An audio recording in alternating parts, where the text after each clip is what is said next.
going to show you how to set your divot. You can actually lay down, find out where you're supposed to be, because look, when I lay down and I'm set on the correct one, and I put my heels on the bar, my thighs are straight up. Now look at this.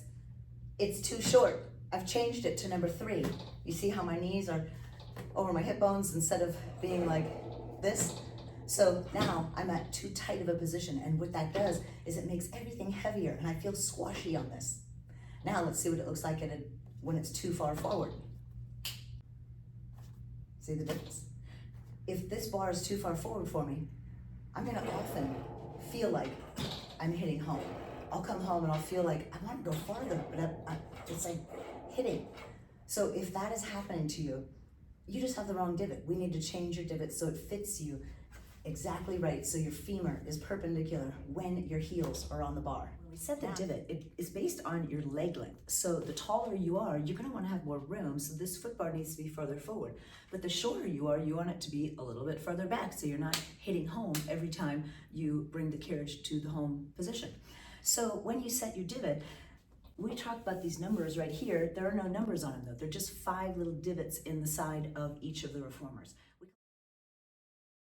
The first one, closest to the foot bar, number 1, and that's for like the tallest people. Generally, it's 5'9" and up goes to number 1. And then we have the second one. So if you're 5'4" up to 5'8", you're probably gonna be on a divot 2.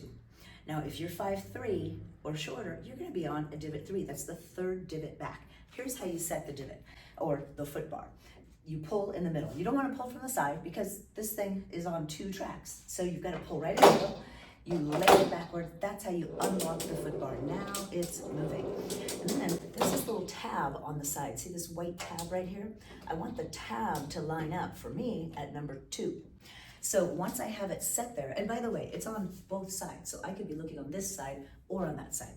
Once it's set, then you keep the bar still, lift it, and set it back in. So check it after you do it, and just make sure that it went in the spot, or watch it as you lift the bar, lay it back into place, and then make sure the bar is secure. That means that when you lay it into place, you can feel it go right into the grooves. Again, don't do it from the sides because it does not work. It doesn't actually go in. Then you have what's called an unsecure bar, and that looks like this. See how this is higher? Well, it's not secure and it doesn't wiggle at all. So I have to level it. Now it's not going to fall down. The thing is, if you have this bar not level, when you push on it with your hands or your feet, it can actually fall down, which is really alarming and could be dangerous. So pay attention when you're setting your divot. Make sure your bar is level and flat. And even if you come in after somebody else set your divot for you and you're like, wow, this is great, I don't have to set my divot for myself because it's already the right number. Don't assume that they dead left it right, because if they leave it like this, you just have to fix it by doing that. It's simple, but you can do it.